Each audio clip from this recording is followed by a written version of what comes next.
Be clear on your vision. Know what you want. I guess if you're going to sell and you're going to make enough money to ride off into the sunset, good for you. Then you don't have to worry about anything. But if you're sticking around, if the plan is you being part of that growth model, make sure that that vision lines up.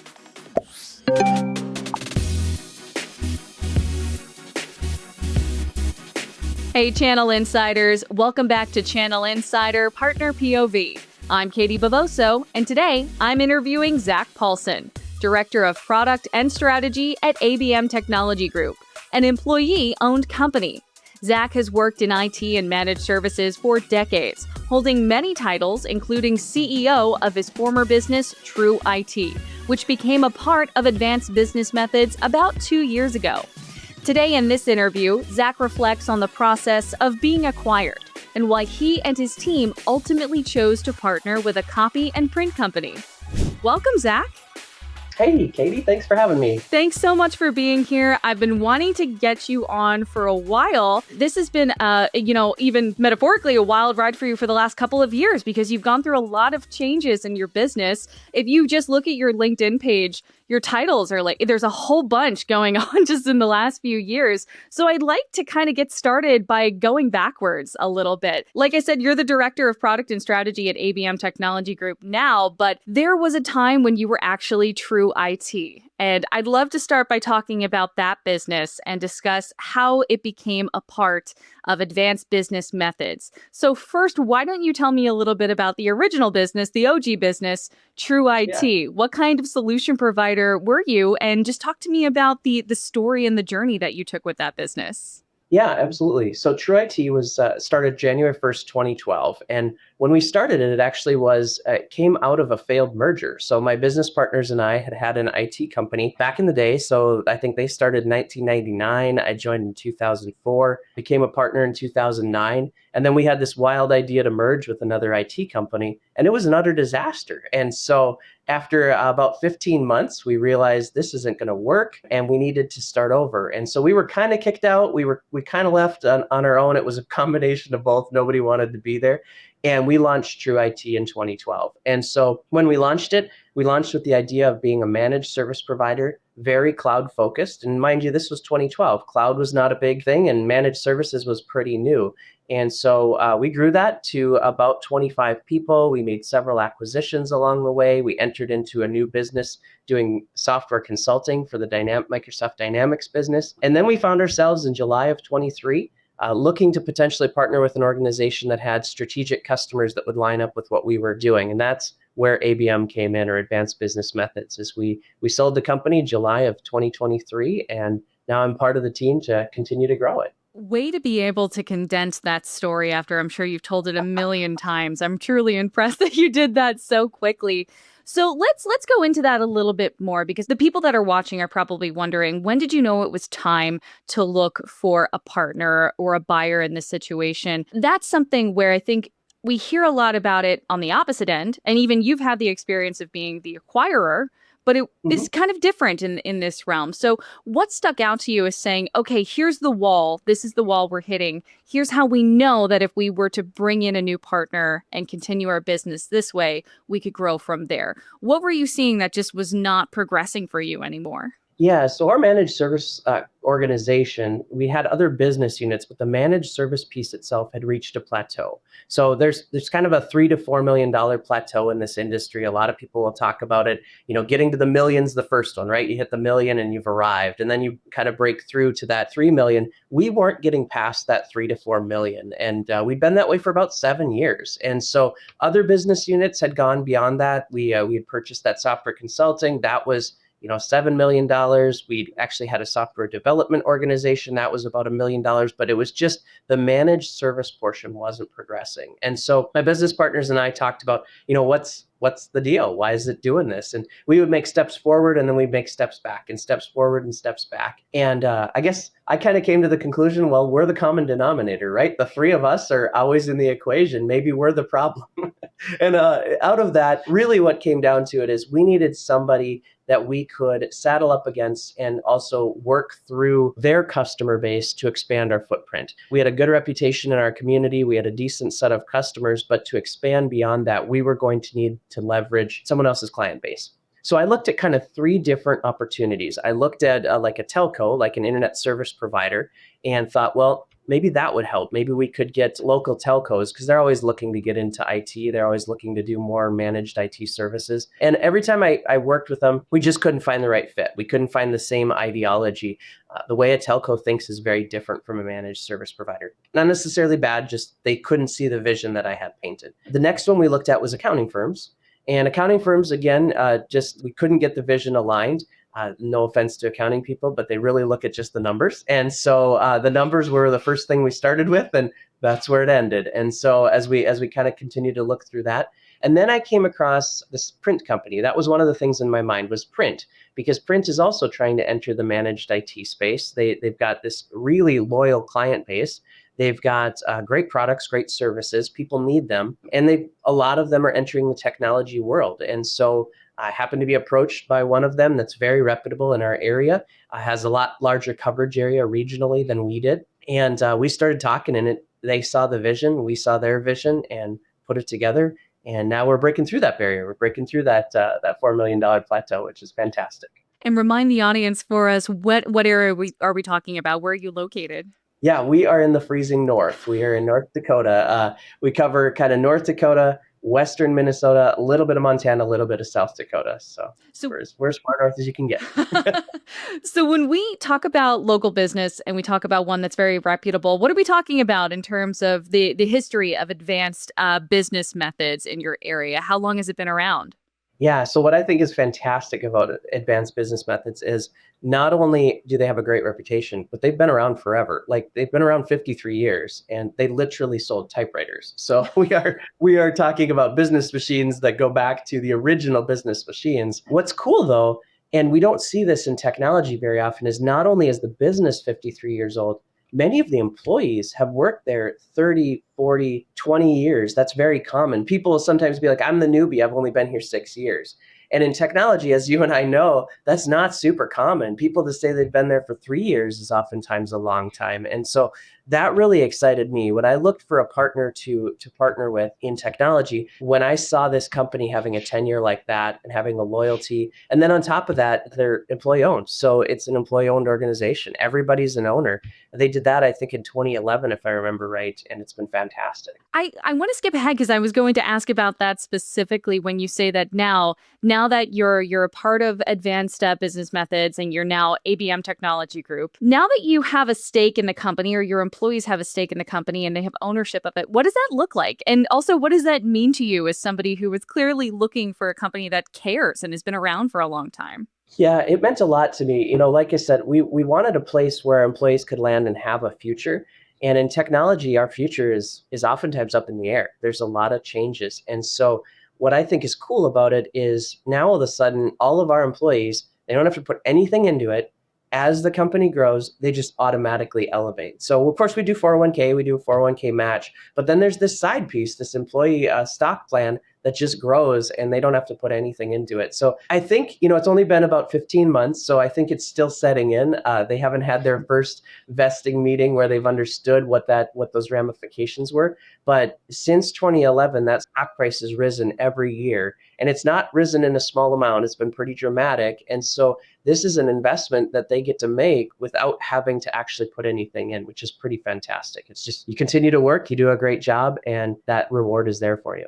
And speaking of growth, you talked about wanting to grow your customer base and grow those opportunities. And I should highlight that Advanced Business Methods is a print company, as you were saying. They sold typewriters at one point in time. So why a print company? Can you review that for me? Why did you look at that and say this was a natural fit for then TrueIT to become a part of? Because listening to this isn't new. We do know of some other managed service providers in the industry who have recently been purchased by other print companies, but I'm still confused about that. So can you explain why a print company and what opportunities opened up when you were acquired by ABM? Yeah. So, one of the misconceptions in the world is that print's dead. Print's not dead. I mean, how many stacks of papers do you have on your desk? I have a ton on mine, right? Print is not going away. And what we find is that print is a very reliable product. Like it exists in every office. There's not very many offices that don't have at least one printer. and many have multiple printers, and it's just not going away. The actual number of clicks being done maybe is going up and down, maybe varies, but every time the government enacts like some sort of paperless ordinance or whatever they're going to do, usually the demands for print go higher, but it's always been there. Now, it's not growing at a rapid clip. I think the industry average is somewhere around 2 to 5%, which in technology, that would be a terrible number.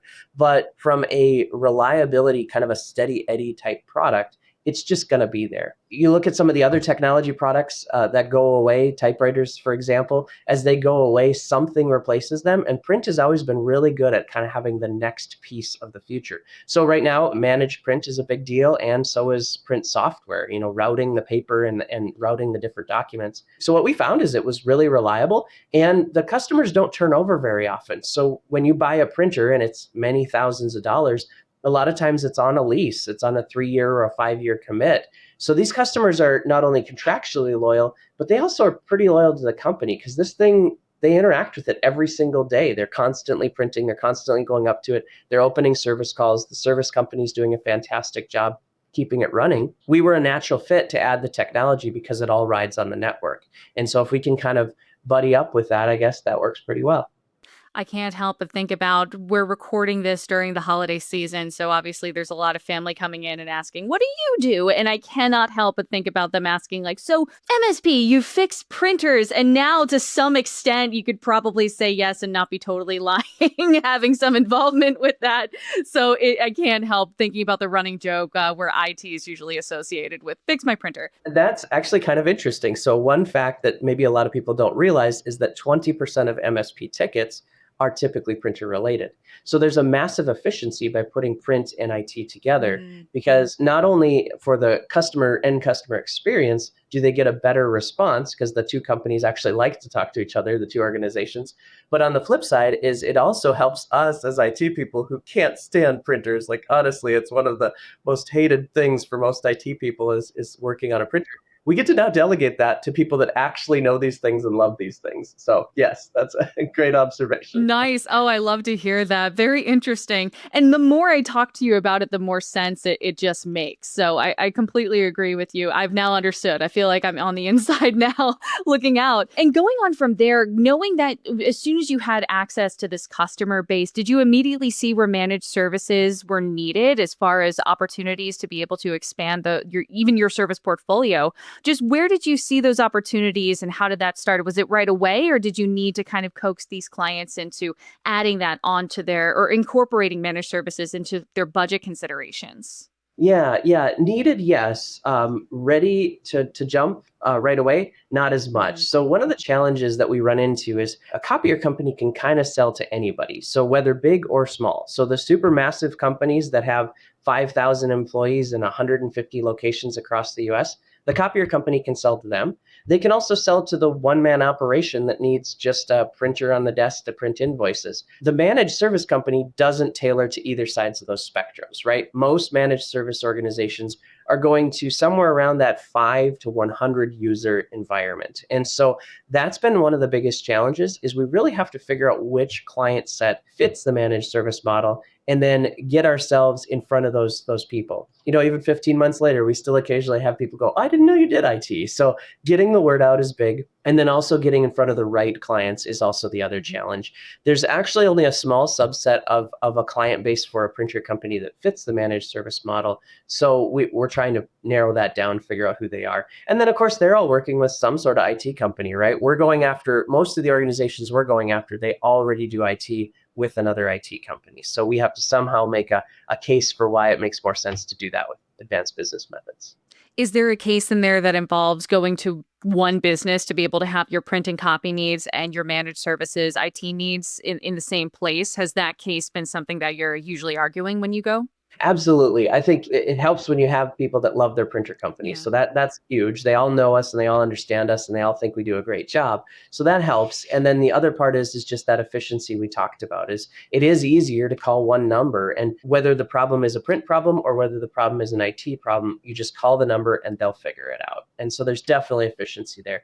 That said, people love their IT companies too. So if they love them both, it's going to be a bit of a challenge. But overall, there's a lot of churn in the IT industry. There's a lot of change. There's a lot of business changes that will warrant a switch. And so our job is really to just let them know what we do, stay in front of them, and be there when they need us. If somebody is watching this and they're also finding themselves in a similar situation to where you were 2 years ago when you were wondering, where are we going from here?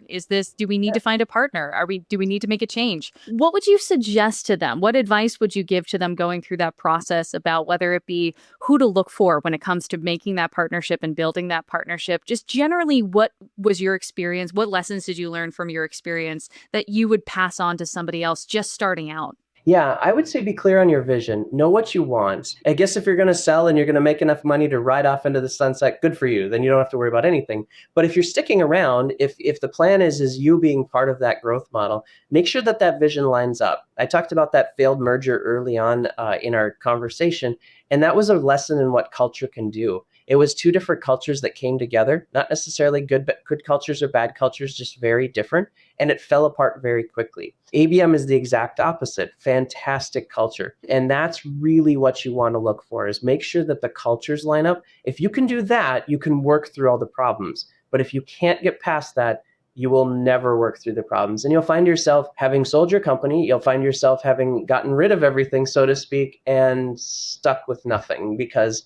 it didn't work out. And so what I would recommend is really look at the culture. The other thing is vision. Know what you want. We wanted to grow. I'm 43 years old. I was not ready to check out. I didn't make enough money to ride off into the sunset, nor would I have wanted to. I wanted to continue to see what we could do. So make sure that the organization you line up with has the same vision. Everybody will say growth, but you should probably clarify how. Because if the growth model doesn't line up the same way, if they want to grow by adding a bunch of 2-person offices or 3-person offices, that might not be the right growth. If they want to grow by adding 1,000-user offices, that might not be the right growth. Make sure you know who you are and make sure they know who you are and that those line up. Amazing advice. And the only other thing I would say, that if those who are watching on video saying, Zac is 43, whatever your moisturizing routine is, please give it to us as well. What solutions or services are the most needed right now? Are you seeing any patterns in your customer base as far as what they're asking for? Yeah, I think, security is not going away, right? I mean, we can't read a news article any time of the day where security is not top of mind, right? It's always an issue. So one of the challenges that we see is that people don't always understand what level of exposure they have. Mm-hmm. So there's had to be a lot of education, just telling people what problems exist. Unfortunately, most of our security sales are still made after a scare. People get really close to having an issue, and then all of a sudden they want to talk. I really wish that would change. I really wish we'd get to a point where people would come to us proactively. So education has been a big thing. That's been a big one. But we're also seeing a massive shift to the cloud. It sounds kind of funny because it feels like we've been talking cloud for the last 15 years, which we have. But I think we are seeing more and more not only born in the cloud, but completely in the cloud organizations. And so just continuing to paint the picture of that being capable and being available to the clients we serve has been a big push for us. I think the understanding of what cloud is and what can be done with it and the various types of clouds are also something that people are coming into the workplace with. They're coming into the workforce with it, whether they be a younger generation or an individual or a group of individuals who have just been, like you said, around the last 15 years, and it's all they've been hearing. And now they're building businesses built in the cloud. So you're right. It is still something that we're seeing a lot of, and we've been talking about it for a long time. But I think we're still seeing the popularity of it because people understand it more now, so they have more questions about it. My conversation with Zac is just getting started. Come back Tuesday for part 2. Thanks again to Zac for joining me today, and thank you for watching or listening. You can check out all episodes of Channel Insider Partner POV on channelinsider.com. Or you can watch us on our YouTube page at youtube.com/channelinsider_news and trends. You can also listen to us as a podcast on your favorite podcast listening platform. Don't forget to like, subscribe, and follow wherever possible so you never miss an episode. Once again, I'm Katie Bavoso, and I'll see you next time.